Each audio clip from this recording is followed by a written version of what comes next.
Ahí esperemos que se termine de unir un par y retomo.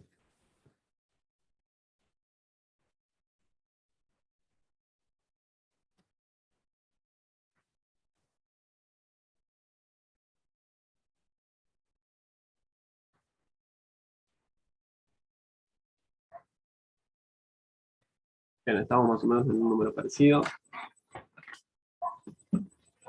Bien, me anunciaron y no quise escuchar. Entonces piensen en esto como si estuviéramos en Stata, ¿no? Tenemos acá el primer periodo, el segundo, el tercero. Todos estos datos los tengo, ¿no? Ahora, en el periodo 3, esta segunda columna, ¿quién es? Es el lag de IDT, ¿no? Entonces, acá, ¿yo a quién tengo que poner? O sea, acá yo tengo metido a IT-3. ¿Y yo acá a quién tengo? Al lag de IT-3. ¿Y quién es el lag de IT-3? Es IT-2.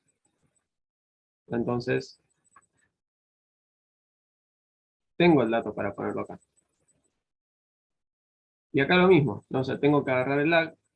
Ahora, el problema es que cuando me vengo acá, al último valor, yo ya no tengo el dato de Y antes a 1. ¿Por qué? Porque mi base de datos empieza acá. ¿Queda claro eso?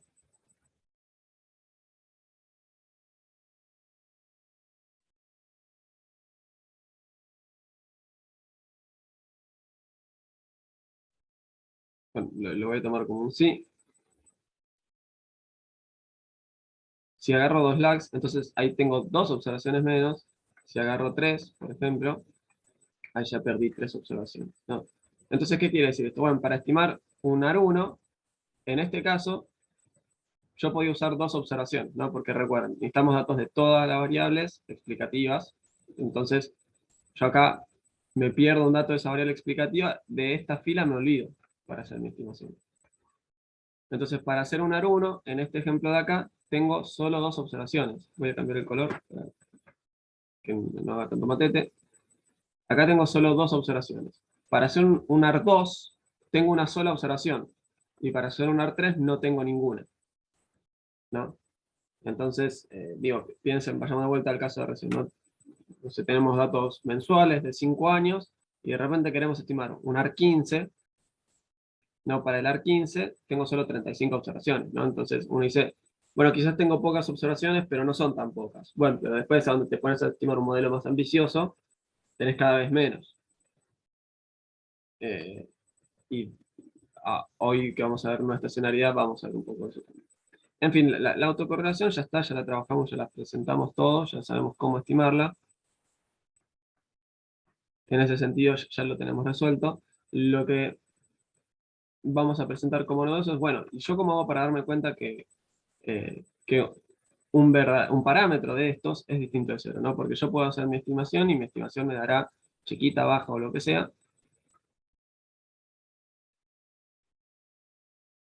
pero nada me indica que vaya a ser en sí el parámetro distinto de cero. Entonces, bajo la hipótesis nula, ¿yo qué tengo? Que este parámetro, este estimador distribuye normal con medida 0 y desvío 1 sobre t. Perdón, y varianza 1 sobre t, ¿no?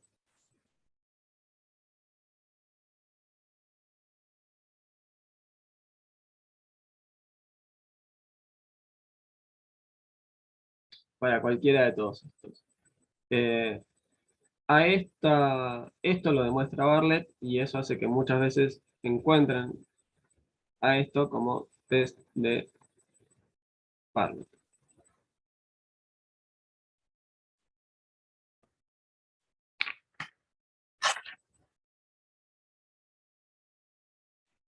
Bien,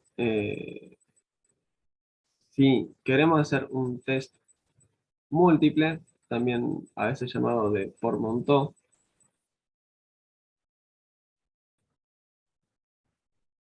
que vendría a ser testear varios de estos a la vez, hay mi hipótesis nula que sería que son todos iguales a cero, desde el primero hasta el último que me interesa.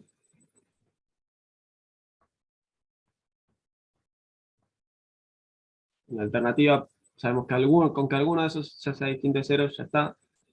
El estadístico que vamos a usar, ¿cuál es? Es t, ¿por quién? Por la sumatoria de cada uno de estos elevado al cuadrado, ¿no? En esencia, si estos distribuyen normal, acá lo que estoy haciendo es algo así como una suma de normales elevadas al cuadrado, y esto distribuye chi cuadrado con k grado de libertad.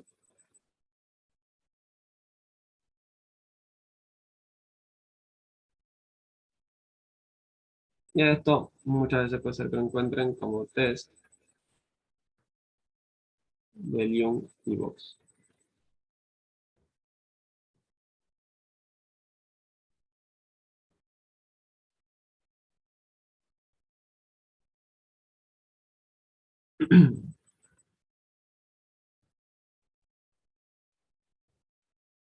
Bien, les voy a pedir que me esperen un segundo, ¿sí? De ese orden, ¿no? Eh, bueno, ¿alguna duda hasta acá?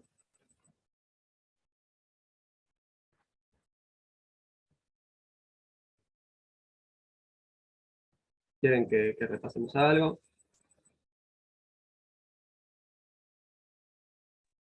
El estadístico del primero sería como uno de significatividad normal. Claro, y el segundo es conjunto. Ok, gracias.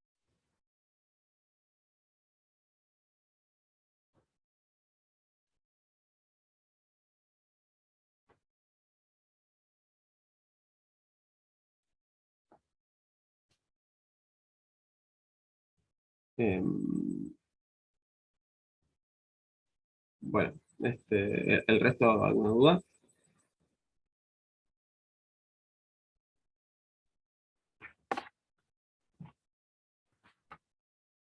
Bueno, yo a ustedes siempre en las clases les voy tirando preguntas y en función de su participación les digo que les voy a regalar algunos puntos de examen. Eh, bueno, Dafne, como sos la única que prendió la cámara, te voy a felicitar y te voy a regalar 2 puntos de examen. ¿Me querés decir tu número de registro? 899 Sí, 583. y después con la corrección los agregaremos. Gracias. No, ¿cómo? Gracias a vos que estás haciendo la clase más o menos. En fin, ya tenemos entonces resuelto el tema de los coeficientes de autocorrelación, porque al final de cuentas no vamos a observar estos ρ, ¿no? Porque uno dice, bueno, en definitiva yo miro los ρ y de ahí puedo irme dando una idea sobre si esto es un AR o un MA. Ahora, ¿cuál es el tema? Que yo estos ρ no los observo, entonces tengo que tener alguna noción de si lo que me refleja la estimación, ¿no? Porque siempre llegamos al mismo problema. A mí una estimación puntual me puede dar una cosa, pero en función de cuánta varianza tenga ese estimador, puede ser que yo le crea más o menos, ¿no? Porque si es muy volátil, es más probable que se haya alejado mucho. Entonces, en base al test que estamos proponiendo ahora, eh, vamos a decir, bueno, entonces, si veo que, por ejemplo, todos estos son distintos de cero, entonces ahí es donde empiezo a creerle más a la forma que encuentro de, eh, de mi, de mi estimación.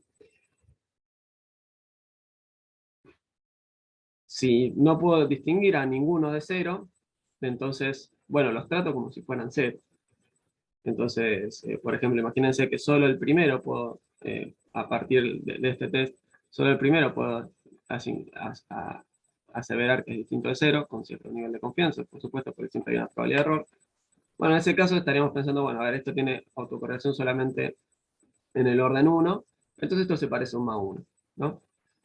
Eh, Esto de la selección de modelos yo lo voy anticipando, pero sepan que ahora en un rato recién vamos a discutir efectivamente cómo ir proponiendo modelos y descartando otros.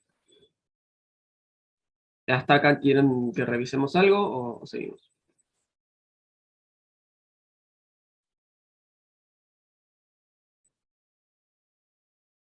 las intuiciones, o sea, también son difíciles de irlas adquiriendo, ¿no? Así que no se preocupen. Bueno, el coeficiente de autocorrelación, o sea, los coeficientes de autocorrelación parcial, o sea, ya sabemos cómo estimar los dos sombreros, ¿no? No sé si ven que se está asomando cada 2 por 3 un perro acá al lado que está por un motivo excesivamente mimoso y creo que lo estoy por sacar de la pieza directamente. En fin, eh, estos coeficientes de autocorrelación ya los estimamos recién, y los coeficientes de autocorrelación parcial dijimos, bueno, a partir de las ecuaciones de Joule-Walker también los podemos despejar. Entonces, a partir de ahí ya podemos obtener nuestros phi y i, ¿no? A este le habíamos dicho correlación parcial, ¿no? Entonces ahora lo que estamos viendo es cómo estimarlos, y de ahí podemos obtener nuestras estimaciones de esos phi y i. ¿Qué es lo que pasa con esos phi y i? Bueno, el mismo problema que hace un rato. ¿Yo cómo hago para darme cuenta que algo es distinto de cero si lo único que tengo es su estimación? Bueno, entonces para esto lo que tenemos es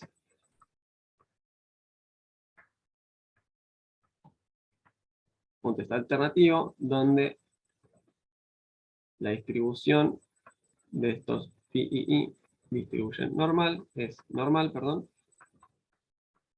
con la misma varianza que el coeficiente de autocorrelación.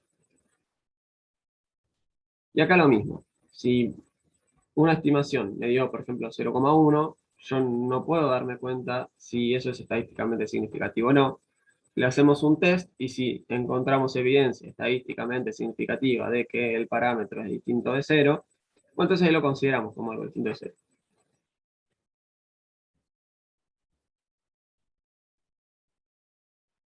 Cuando, eh, o sea, el jueves que viene aparte van a tener más series de tiempo todavía con Gonza, pero cuando les muestra a ustedes Stata la función de autocorrelación o de autocorrelación parcial, o sea, hay algunos comandos para que haga directamente el plot y, o sea,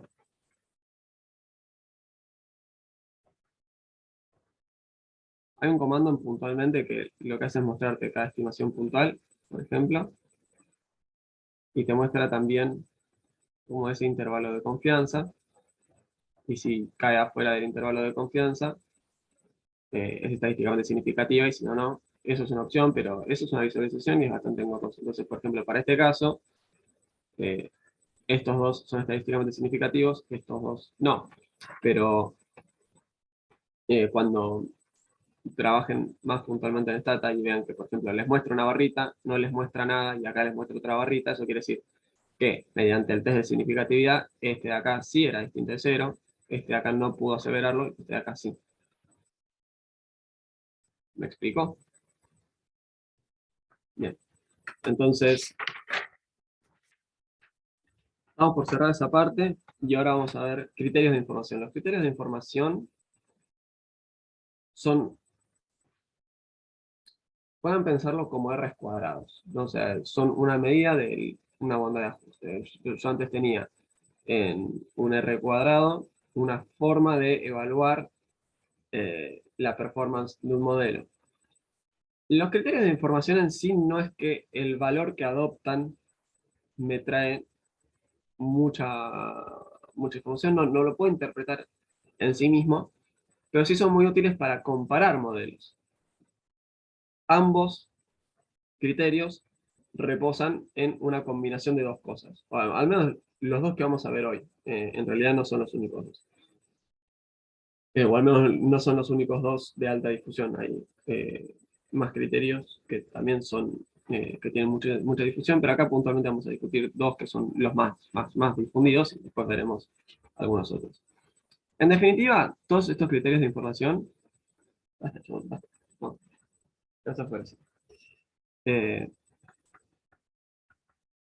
Reposan en la misma intuición. Lo primero es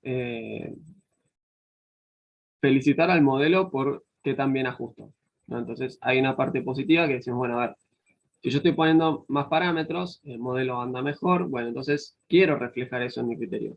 Quiero que mi medida felicita al modelo cuando le va bien. Ahora, ¿qué es lo que quiero también? Que balancee esos puntos adicionales que te estoy regalando con otros puntos que te voy a ir penalizando por incluir demasiados parámetros, ¿no? Eh, sí, imagínense que solamente tomamos el R cuadrado o el R cuadrado ajustado, el R cuadrado ajustado un poco tiene esta noción, ¿no? Dice, bueno, a ver, voy viendo cómo me cambia el R cuadrado, pero también te voy penalizando por los parámetros. Pero el R cuadrado, piénsenlo así, bueno, solamente me felicita, entonces yo lo voy reventando, o sea, hago un modelo cada vez con más variables explicativas, lo voy reventando a variables, y al final de cuentas, eh, ese modelo va a tener una mejor performance, porque lo reventaste a parámetros. Ahora, estos criterios lo que hacen es buscar, bueno, a ver, un balance. Si reventas el modelo de parámetros, le va a ir mejor, va a ajustar mejor, perfecto. Pero también voy a incluir una penalización por haber reventado el modelo de parámetros. ¿Esto qué quiere decir? Bueno, que probablemente con un solo parámetro, ¿no? Hagamos un ejemplo. Con un solo parámetro, tengo muy mal ajuste y casi no estoy penalizando porque metí una sola variable, estimo un solo parámetro. Bueno, en realidad va a tener intercepto, así que metí una sola variable y tengo solo dos parámetros. Acto seguido, pruebo el modelo metiendo otra variable más, ¿no? Entonces, ahí voy a mejorar un poco el ajuste y empiezo a penalizar un poquito el tema de la cantidad de parámetros. Entonces así seguimos, ¿no? Entonces va mejorando el ajuste y nos va creciendo la cantidad de parámetros. En algún punto, ¿qué pasa? Lo que gano en calidad de ajuste no es suficiente para contrarrestar la penalización por la cantidad de parámetros. Y ahí está un poco eh, el, el aporte de utilizar esto, ¿no? Que nos va a permitir comparar entre modelos. A ver, comparemos, no sé, el AR2 con el AR3, ¿no? Porque, no sé, ustedes piensen así. La función de autocorrelación parcial, capaz que no nos resulta del todo claro eh, que el coeficiente de tipo 3, de tipo 3 del orden 3, que el phi 33, digamos, es distinto de 0, y la función de autocorrelación la vemos que va convergiendo de a poco, y no es del todo obvio que esto va a ser un AR2 o un AR3. Entonces probamos con los dos, y esto nos permite compararlos. A ver, si el AR3 ajusta mucho mejor, la penalización por ese parámetro adicional no va a ser suficiente como para que descarte ese modelo. Entonces, ya habiendo dicho la intuición, lo que tienen de contraintuitivo los criterios de información es que miden lo malo. ¿Y qué quiero decir con miden lo malo? O sea, lo digo más en forma mnemotécnica, pero en definitiva, un valor más alto en un criterio de información me representa una peor calificación del modelo. ¿Ok? Empecemos con un criterio de información y eso seguramente ya me permita explicarme un poco con más claridad. Empecemos con el arcaic. Lo voy a poner en inglés, porque donde sea que vayan, lo van a encontrar directamente por sus iniciales, ¿no? El criterio de información de arcaic, perdón, eh, que es este A y C. Este criterio de información lo que tiene es un primer término, ¿sí? Que se corresponde con la... Bueno, en este momento me estoy odiando un poco. Eh, Esto de acá es la función de verosimilitud. Y ahora voy a discutir un poco sobre eso. Más dos veces K. Donde K es la cantidad de parámetros. eh,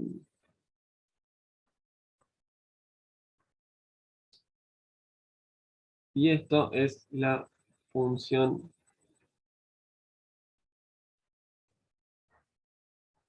de verosimilitud. ¿Ok? A ver.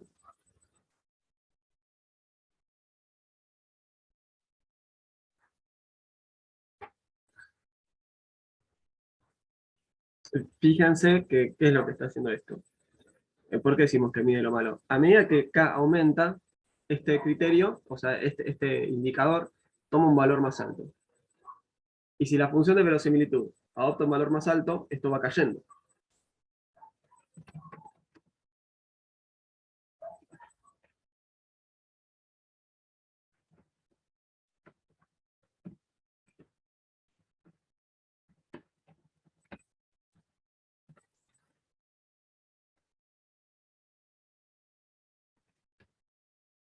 Eh,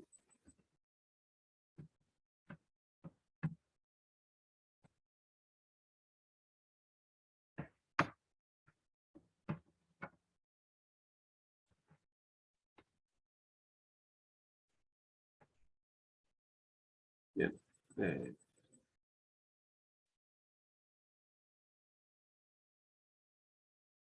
así.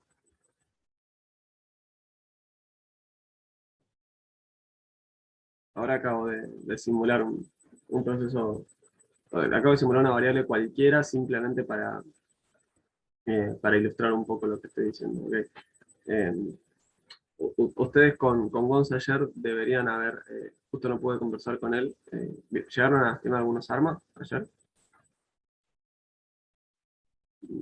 En series de tiempo hicieron algún ejercicio de ese estilo.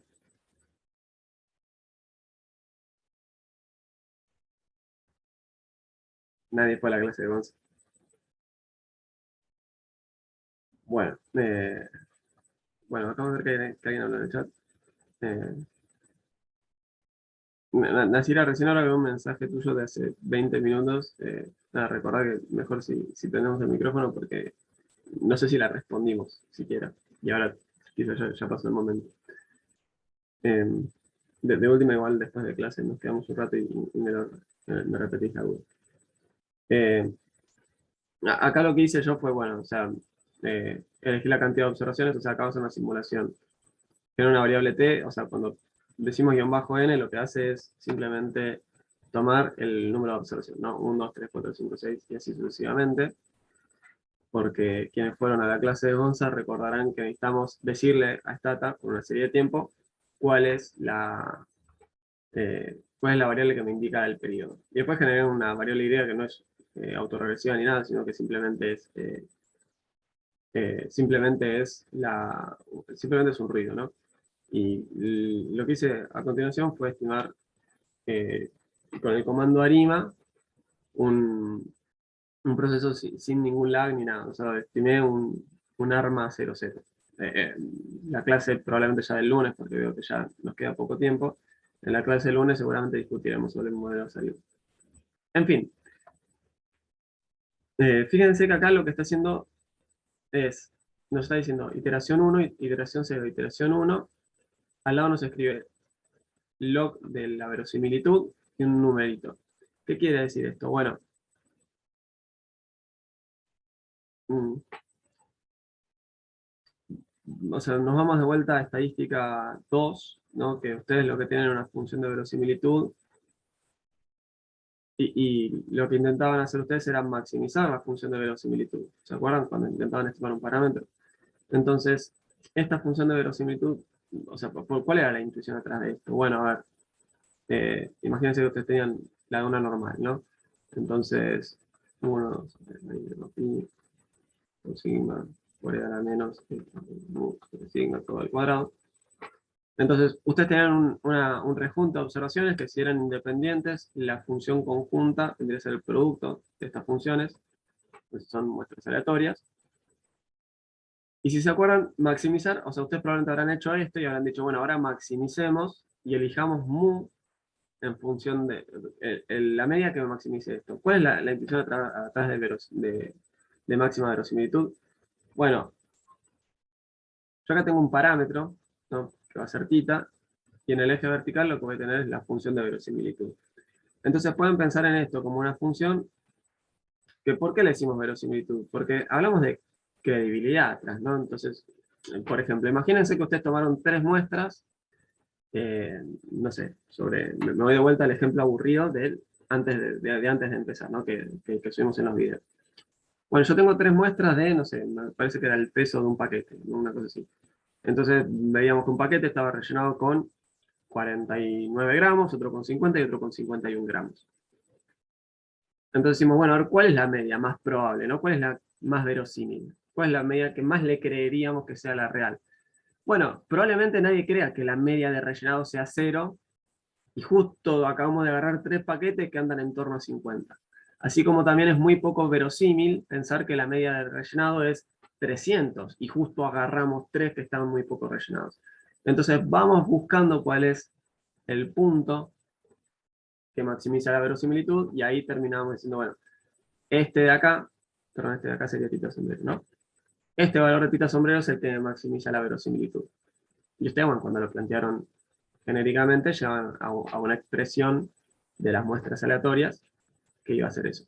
Entonces, ese método también lo podemos aplicar acá. No hemos discutido sobre máxima verosimilitud, no vamos a discutir sobre máxima verosimilitud, pero en definitiva lo que tenemos es que cuando hablamos de la función de verosimilitud es eso, ¿no? Evaluemos el valor numérico que adopta la función de verosimilitud en el óptimo. ¿Ok? La pregunta del millón es, bueno, ¿y cuál es la función de densidad para establecer eso? Bueno, acá atrás lo que está es que estamos suponiendo una normal. Me vuelvo a la pizarra. Ahí estamos. Entonces, para el caso particular de una normal, ¿cómo vendría a ser esto? Nos queda el logaritmo natural de la varianza más 2 por k sobre t, donde t es la cantidad de observaciones, ¿no? La cantidad de periodos que observamos. Si quisiéramos suponer o utilizar otra función de densidad, entonces esta igualdad se rompería.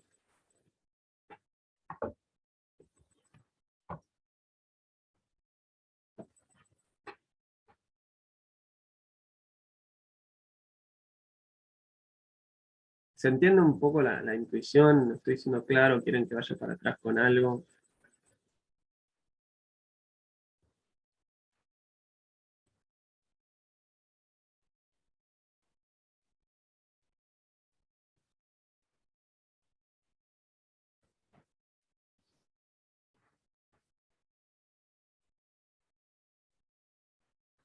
Bueno, algo que no discutí es y por qué trabajamos con el logaritmo de la función.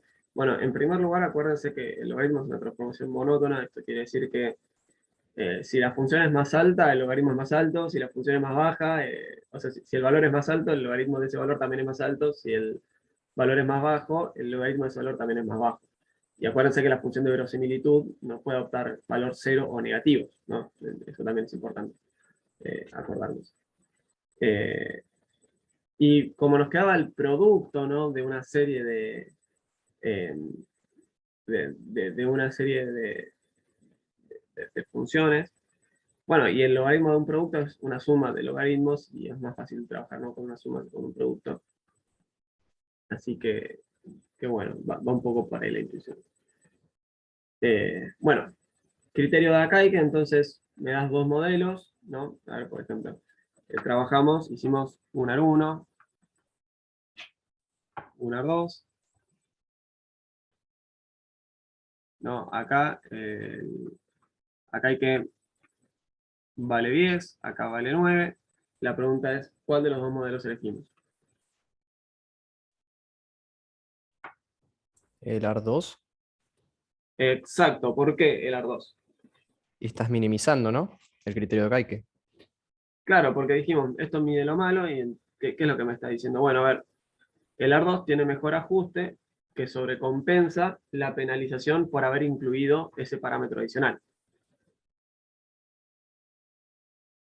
¿Sí se entiende? Sí, sí.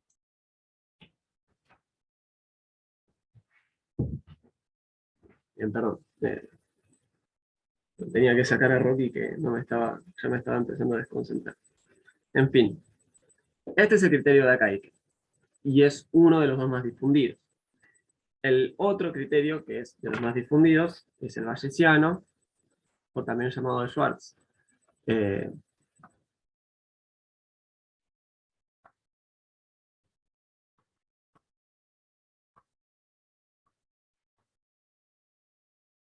Este lo van a encontrar como Vic.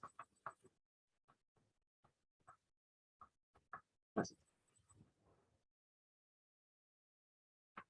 Entonces, ¿cuál es la forma funcional del criterio bayesiano o de Schwartz? O sea, son sinónimos. Si alguien le dice qué criterio usaste y alguien dice, bueno, de Schwartz, bueno, está refiriéndose al mismo que se dice al bayesiano. ¿Cómo es esto? Bueno, menos 2 veces el logaritmo natural de la función de verosimilitud más k por el logaritmo natural de t. ¿Cómo resulta esto? Bueno, el logaritmo natural de sigma cuadrado más 1/2 por k por el logaritmo natural de t dividido t. Siempre y cuando estemos trabajando con una normal. Si no trabajamos con una normal, nos queda directamente esta expresión. Una pregunta te puedo hacer. Sí, obvio, Juan. Sí, permitime igual Sí, una sí, sí, aclaración, tranqui. ¿sabes? Yo cuando les digo que si estamos trabajando con una normal, esto se reduce a esto, en realidad les estoy metiendo una pequeña mentirita, que es que en el medio hay una reexpresión. Entonces no es que es algebraicamente un número equivale al otro, pero, por ejemplo, si hacemos el cálculo por esta manera, para un modelo y para otro, bueno, en los dos casos hagámoslo por este camino, si lo hacemos de acuerdo a esta manera, para un modelo y para el otro, bueno, en los dos casos hagamos lo mismo. Obviamente, cuando están trabajando con un programa, el criterio de información ya viene, eso ya se reporta en forma automática, ¿no? No es que uno tiene que obtenerlo, que no es que uno lo tiene que obtener manualmente y hacer todas las funciones. Ahora sí, Juan, discúlpame. No, ningún problema. No, te quería preguntar, si vos igual estás trabajando con una normal, digo, igual podrías utilizar la expresión a la izquierda. Sí, sí, sí. Ah, ok, ok. Gracias. No, de nada.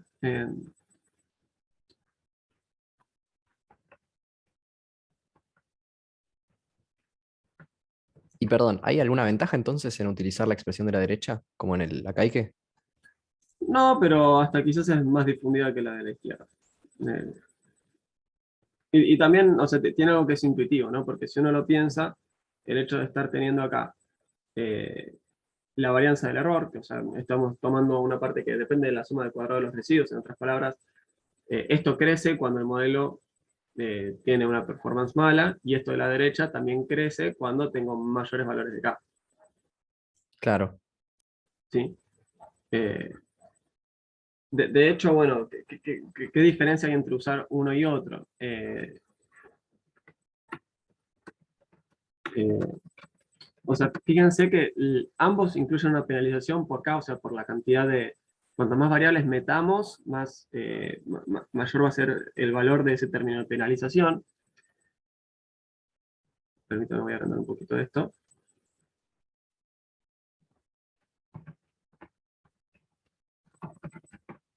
Y fíjense que cuanto más fuerte sea la penalización que le damos a lo que me acompaña, a esa cantidad de variables que incluimos, cuanto más fuerte sea ese término de penalización, yo voy a tener una tendencia a elegir modelos más parsimoniosos, ¿no? Porque si cada vez que me agregas un parámetro yo me vuelvo loco, ¿no? Me horrorizo, bueno, entonces es muy difícil que quieras incluir un parámetro más. Tenés que tener mucha, pero mucha ganancia en términos de verosimilitud o de caída de la varianza del error.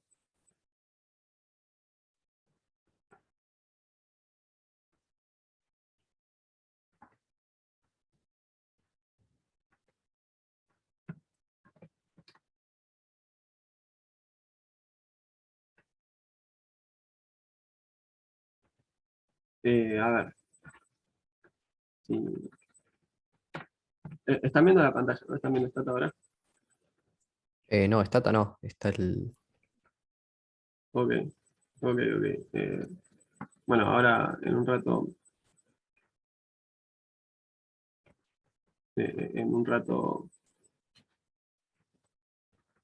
a ver si la encuentro la vuelta de una, yo ya se lo paso, pero si no, bueno, no estoy encontrando, no quiero perder tiempo y menos estando una semana del examen, pero quiero aclararles sí un par de cosas, que es, eh,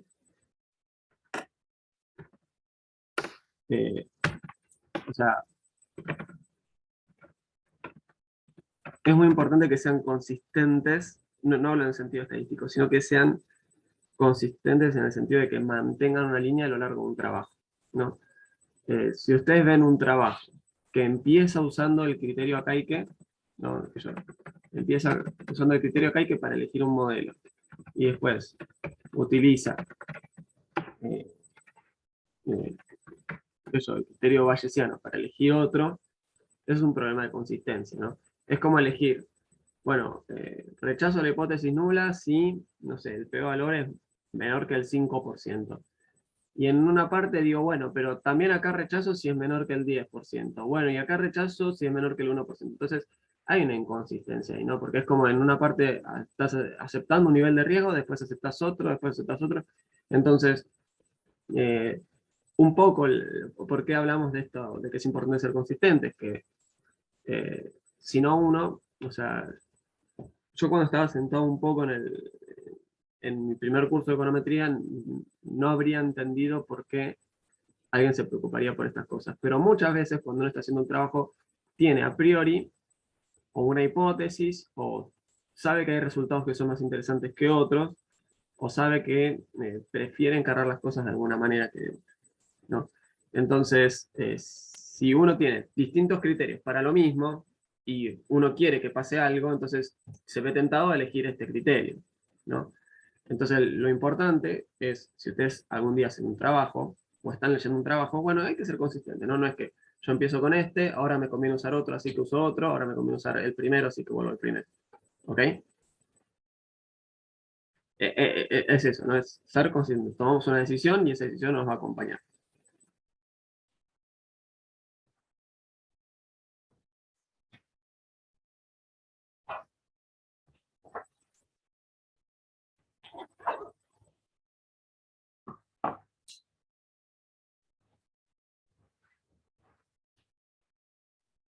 ¿Seguimos? Sí, igual se nos va a cortar en un minuto. Eh, Muy bien, bueno, excelente, no sigamos. Salimos y volvemos a entrar para disfrutar el salón. Dale. Va, antes, ¿alguien tiene alguna duda con esto que quieran que aprovechemos? Bueno, a la 1, a las 2 y a las 3 salimos y nos volvemos a encontrar.